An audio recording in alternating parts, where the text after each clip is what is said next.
Gary was here. Loser? Oh, that Gary! I'll show you!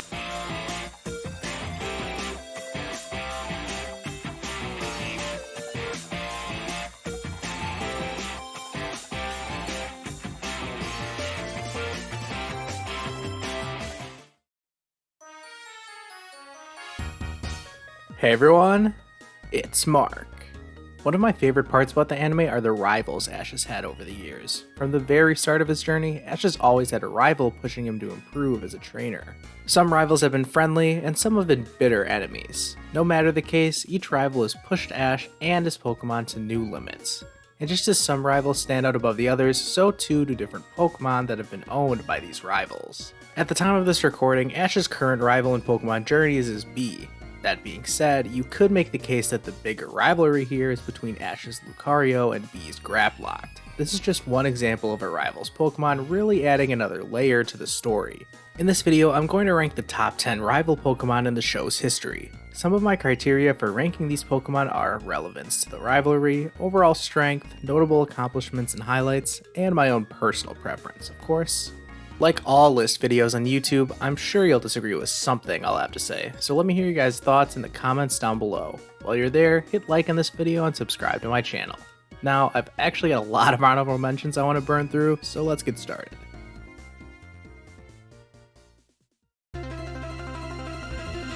I guess before we get too far into this, I should clarify what and who actually count as one of Ash's rivals. It can be a pretty subjective argument on whether certain characters qualify as a rival for Ash, but for the purposes of this list, I'm going to say that a rival has to be a recurring character who has interacted with Ash outside of just the Pokemon League. So that means characters like Tobias and Tyson do not make this list, even though Darkrai and Meowth are both some pretty unique rival Pokemon. With that being said, the first honorable mention I have is Sparky, Richie's Pikachu.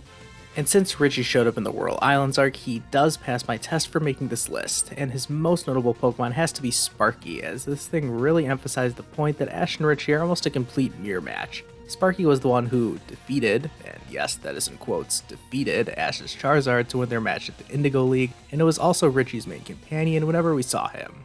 Arguably Gary's most notable Pokemon throughout his time as Ash's original rival was his Arcanine. The thing is, we basically only saw this thing get wrecked. We saw it get absolutely demolished by Giovanni and Mewtwo, then it lost to Ash's Bayleaf in a race, and come on, you're telling me an Arcanine isn't faster than a Bayleaf?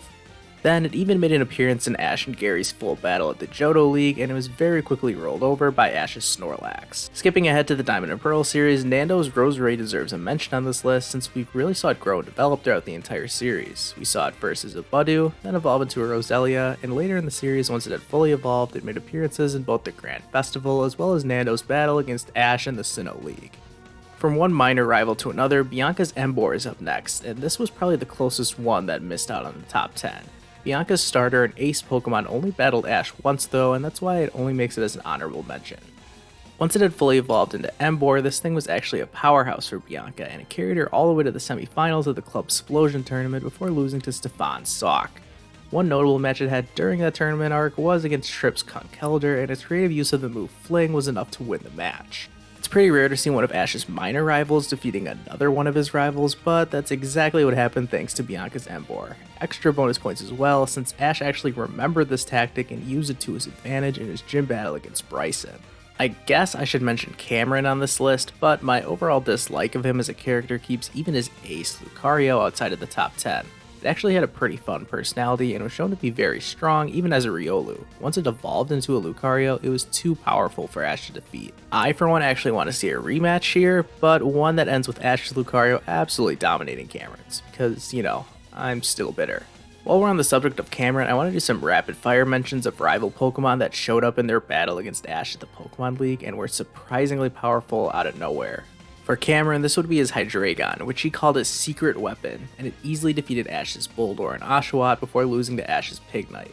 Most of Alon's team in the Kalos League final were surprises, and none made a bigger impact out of the blue than his Bisharp, which defeated Hawlucha despite the massive type advantage, and even cleanly defeated Ash's Goodra, making it the only Pokemon to do so. The only other time we saw Goodra faint was in a double knockout against a Fairy type, so it's safe to say this Bisharp is actually incredibly strong. If Ash had woken up on time and had his first choice at a starter Pokemon, he would have picked Squirtle. Instead, this Pokemon wanted to become Gary's Pokemon, and we only ever saw it once in their climactic battle at the Johto League. That being said, it was the final hurdle that Ash's Charizard had to overcome, so it was pretty important even though we only saw it once. And the best example of a rival Pokemon just showing up at the Pokemon League and absolutely wrecking house has got to be Paul's Drapion. I mean, come on, it literally knocked out half of Ash's team in this battle, and its toxic spikes did even more damage. This thing was just a wall, an absolute beast. And last honorable mention, and really it's just explaining a technicality, since Paul did once own a little Chimchar, but he released it and we never saw it again, so it can't really make this list, can it? Okay, but for real, if I counted Ash's Infernape as a rival Pokemon, that would be kind of unfair. Anyways, let's finally start off the actual list and get to number 10. Number 10, Berry's Empoleon. Berry was one of Ash's minor rivals throughout the second half of the Diamond and Pearl series, and his ace Pokemon Empoleon got a lot of screen time throughout their rivalry. Berry used Empoleon in several battles against Ash, and unfortunately, probably the most notable one wasn't really shown, as Empoleon took on Pikachu in the finals of the Twin Leaf Festival Battle Challenge, but we pretty much skipped right past that so you get to see Ash's exhibition match against Berry's father, Palmer. When it wasn't battling Ash, Empoleon was caught up in whatever activity Berry happened to be doing, including Pokemon Ping Pong. Its final appearance came in Berry's match in the Sinnoh League against Paul, where it fought pretty valiantly, but ultimately lost to Paul's Electivire after taking a Thunder attack head-on, fainting while it was still standing up, way before Ash's Incineroar made it cool.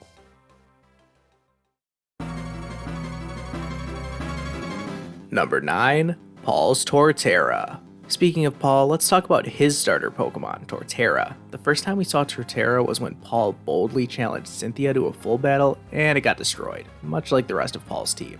Even before then, it had traveled with Paul through Kanto, Johto, and Hoenn. One of the most unique things about Paul's Torterra was that it actually helped out Ash's Grottle once. After Grottle had lost all the speed it once had as a Turtwig, Paul's Torterra taught it that a lack of speed can be made up with a strong defense. This act of kindness was totally out of the blue and really flew in the face of the rest of Paul's rivalry with Ash, but I guess this just goes to show how Pokemon can still have a mind of their own outside of how their trainer may act. Torterra did play a big part in Ash and Paul's full battle at Lake Acuity, but it didn't make Paul's team of 6 that he used to battle Ash with at the Sinnoh League. Since it missed the climactic battle between the two, I can only put it this high up on the list.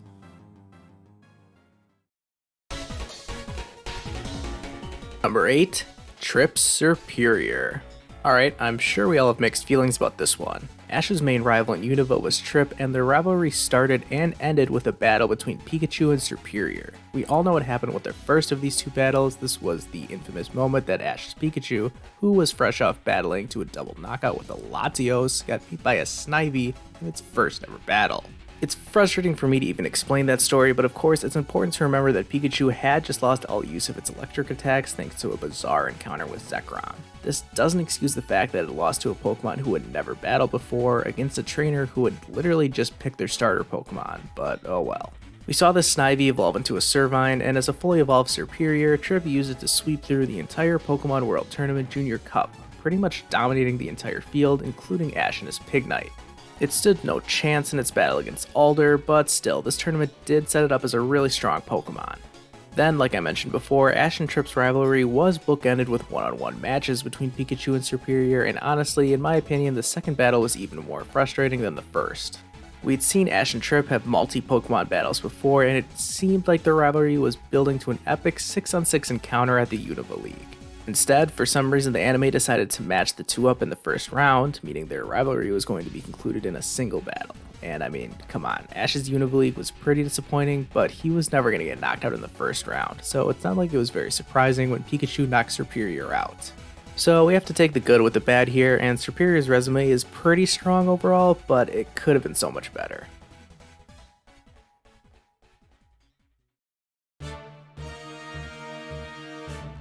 Number 7, Sawyer Sceptile. We're completing the hat trick of grass-type starter Pokemon with Sawyer and his Sceptile, yet another instance of Ash's rival having a strong starter Pokemon on their team. Trico made its debut in a losing effort against Clement in a Lumio City gym battle, which was quite a subtle way to introduce a Pokemon and trainer that would go on to give Ash quite the run for his money. Once Sawyer and Ash eventually did meet, their rivalry consisted of several friendly but competitive battles between the two. A matchup against Ash's Frogadier caused Trico to evolve into Grovyle, and this was really the start of those two Pokemon's own rivalry. We later saw several battles between Sceptile and Greninja, and Sceptile even managed to win one of them, but that was when neither of these two had reached their final form. So let's skip ahead to the Kalos League, where Sawyer Mega evolved a Sceptile for the first time against Tierno and showed off just how strong Sceptile had become.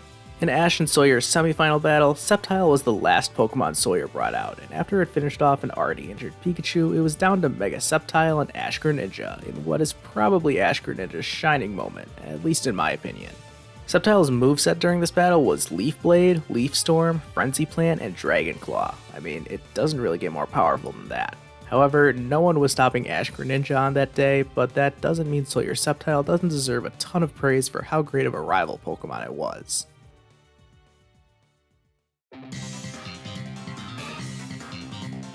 Number 6. Gladion Silvally.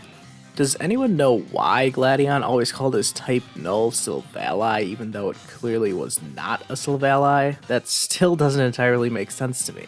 Anyways, this Pokemon is quite the history in the anime, so let's touch on the highlights. Gladion was keeping his type null a secret at the beginning of the Sun and Moon series for a few different reasons, and we ended up finding out that it was involved in an incident that traumatized Lily and made her afraid of Pokemon. However, it was when Type Null broke free of its mask to once again become Silvally that it saved Lily, allowing her to overcome her fear of Pokemon for good. Now, back to its fully evolved form, Silvally was able to use its RKS system several times to its advantage and played a part in several important moments throughout Sun and Moon. Let's skip ahead to the Alola League, where this thing was arguably Gladion's strongest Pokemon. He used it in the Battle Royal preliminary round as well as in the semifinals against Kiawe. In this battle, it came down to Silvally and Turtonator, but after equipping a Fire Memory and withstanding an Inferno Overdrive, it was able to win the battle using Crush Claw. Why didn't Gladion just use a Water Memory instead? That way multi-attack would have been super effective against Kiawe's... whatever. Wait, actually I do want to bring up Gladion's decision making again, since in the final of the Alola League against Ash, he chose to use a Fighting Memory on Silvally, which was just a bad decision in my opinion. This may not be the right video to fully break this down, but seriously, a Ground Memory was a way smarter option here. Anyways, Silvally was the first Pokemon Gladion used in his match versus Ash to decide the Alola League, and it put up quite the fight to knock out Melmetal before it eventually got defeated by Pikachu. Silvally was always presented as a strong Pokemon, and its ability RKS system allowed it to be really versatile and useful in almost any situation. It played a role in the story of Lily, Lucamine, and the whole Ultra Beast debacle, and then it was used a lot during the Alola League as well. Oh yeah, and let's not skip over the fact that it's a legendary Pokemon. Gladion just casually had a legendary on his team. Wow.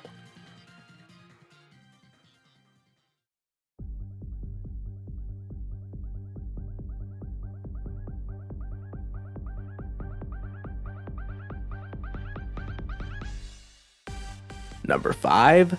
Bees Graplocked. Alright, this is a little bit of a strange one on this list since we haven't seen the final outcome of Bee and Ash's rivalry yet. At the time of this recording, Ash and Bee have had 2 battles, one where Graplock absolutely dominated Riolu, and another where the two fought to a draw. Graplock getting up to the top 5 of this ranking is kind of based on the potential it has in the rest of this rivalry, so I'm kind of putting my faith in it to be one of the best rival Pokemon ever. No pressure. That being said, what we've seen of Graplock so far has been nothing short of impressive. I mean, it absolutely demolished the Karate King, it was probably the one who defeated Karina's Mega Lucario, and its Octolock technique seems to pretty much destroy any opponent it faces. Bee has presumably risen up to the Ultra class of the World Coronation Series, and it wouldn't surprise me too much if she eventually made it to the Masters 8, thanks in large part to Graplock's strength.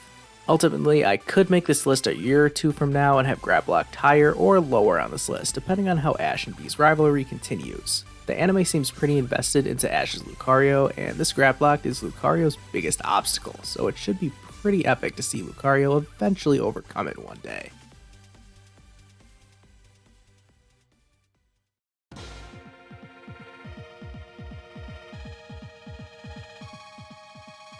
Number 4. Gladion's Lycanroc.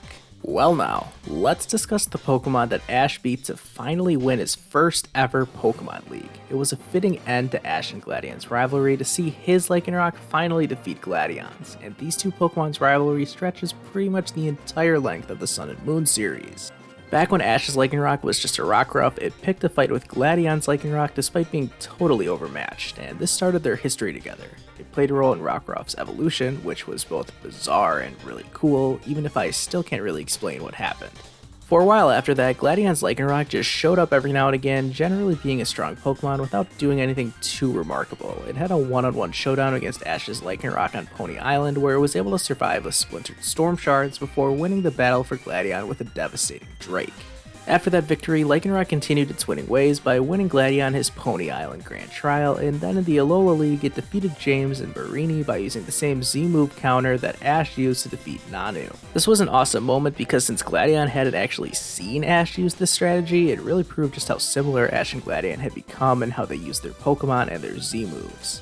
By this point, we probably knew that the Alola League was going to have a Lycanroc vs Lycanroc showdown at some point, but before we could get to it, we had Gladion vs Kiawe in the semifinal, and this is probably my only knock against Gladion's Lycanroc. I was really surprised we saw it get knocked out by Turtonator in this match, since that was the first time we had ever seen it faint. I feel like it would have been a lot more meaningful if Lycanroc sold a perfect record before its battle against Ash, and it wasn't a very good look to lose right before the final showdown.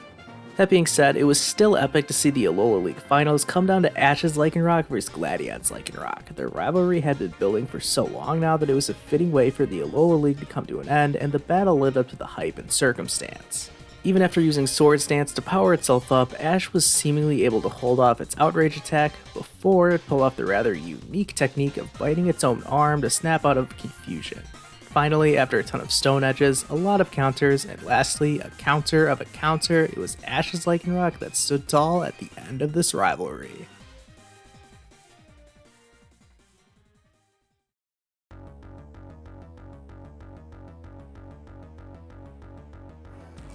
Number 3, Stefan Sock. I bet you didn't expect to see this one break the top 3, did ya? Maybe I'm massively overhyping Stefan Sock, but I don't really care because I think this thing is incredibly underrated. It belonged to a minor rival whose most unique quality was having an easily mispronounceable name, but seriously, this Sock was incredible. I'll explain. Its debut wasn't all that exciting, with it losing fairly easily to Iris's Emolga, but then again, Iris did have to use Static and Attract to win, and those techniques can pretty cheaply take down even the strongest opponents. Sock's next appearance was in this Wishing Bell Festival Challenge thing that was really weird, but hey, Stefan did win the whole thing with Sock, so I guess we can mark that down as an accomplishment. Then we can really get to the reason why I have Sock ranked so high. One of my favorite parts of the Best Wishes series was all of the tournament arcs, including the Club Splosion tournament. They spent 4 whole episodes on this tournament, and at the end of it all, the final was between Stuban and Montgomery?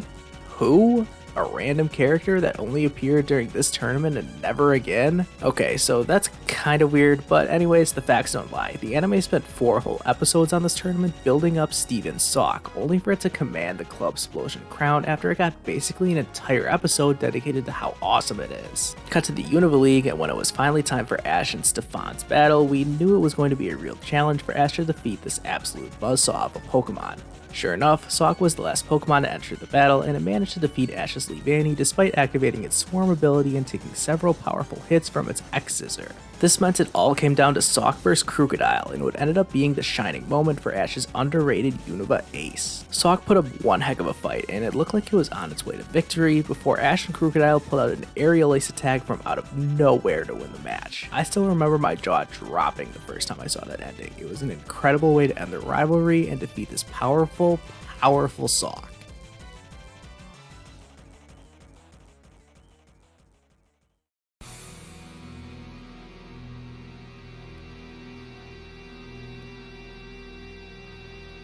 Number 2, Paul's Electivire. Ash and Paul's full battle at the Sinnoh League is arguably the greatest Pokemon battle in the history of the anime, and we all remember the epic finish between Electivire and Infernape. This was the end of Ash and Paul's long-standing rivalry, and Electivire was at the center of it. I think there was supposed to be some kind of symmetry with Gary's Electivire actually being the Pokemon that inspired Ash to go to the Sinnoh region in the first place, and then an Electivire being the biggest obstacle Ash would overcome in his Sinnoh League journey. But before we got to that epic moment, we were introduced to Paul in the second episode of the Diamond and Pearl series alongside his Elekid. In the next episode, it managed to go to a draw against Pikachu, and if it wasn't for that whole Trip and Snivy debacle from the Best Wishes series, this battle would probably get a lot more hate for having Pikachu unable to defeat a random Elekid shortly after defeating Brandon's Regice. Instead, this was really the start of Ash and Paul's rivalry. I'm not going to go through the entire story of this rivalry, but some of Elekid's highlights include defeating Rourke despite the obvious type disadvantage, evolving into Electabuzz during the finals of the Heart Home City Tag Battle competition, losing to Brandon's Regirock, and putting the nail in Ash's coffin during their full battle at Lake Acuity. Fast forward to the Sinnoh League, and its first appearance as a fully evolved Electivire was in the previously mentioned battle against Berries and Empoleon. Then, of course, we get to Ash vs. Paul. Paul saved his best for last, sending out Electivire, down 3 Pokemon to 1. Well, Gliscor was taken out easily, Pikachu was no problem, and all that was left was Infernape. It's worth mentioning how Electivire would point its attacks into the ground and use Thunder, a creative strategy that either sent rocks flying everywhere or created a counter shield, showing how Paul had come to copy some of Ash's tactics. The final battle between Electivire and Infernape was an amazing ending, not only to Ash and Paul's battle, but to their entire rivalry. Electivire was there with Paul from the very start, and we saw it grow and develop throughout the entire series, only for its status as a strong, antagonistic Pokemon to pay off in a beautiful way, eventually falling to its former teammate, Infernape.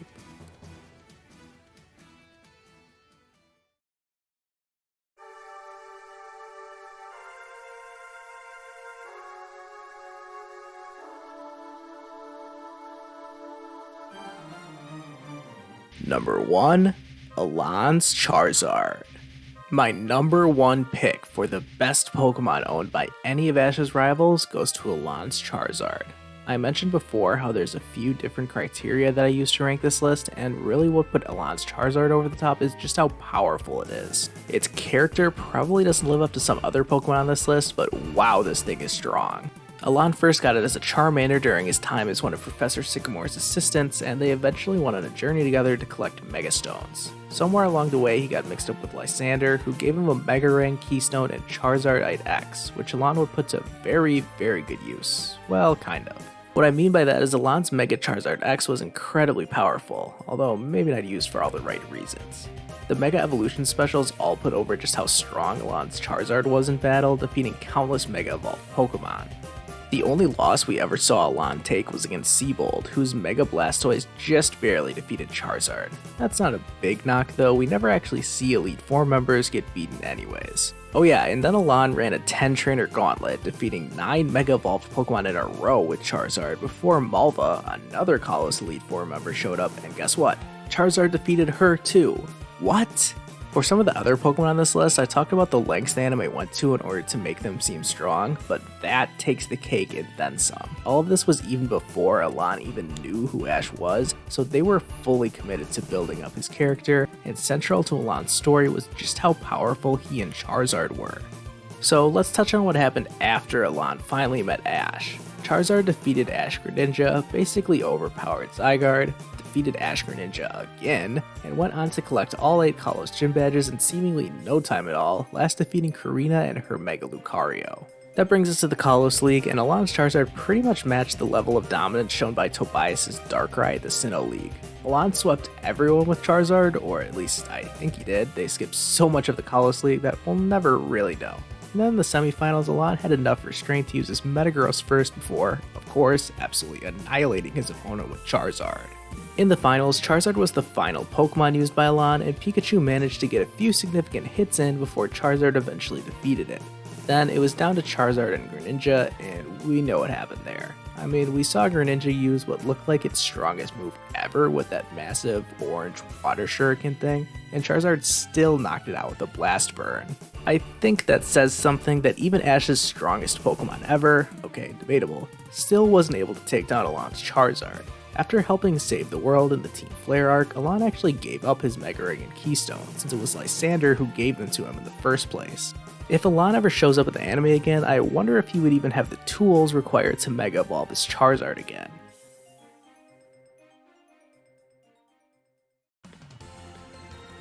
So that's that. My list for the top 10 rival Pokemon in the history of the anime. Thanks for watching this whole thing. I ended up making this video longer and more detailed than I originally intended, but I guess that's just kind of my style. I always end up being super thorough and detailed with these things. Let me know in the comments what you thought about my list. Did I get everything right, or am I an idiot for having Stefan Sock anywhere near the top of this list? And how could I not include a single one of Gary's Pokemon in the top 10? Hopefully his upcoming return in Pokemon Journeys can change my mind on that one. Thanks again for watching, and if you haven't yet, be sure to like this video and subscribe. I'll see you guys next time.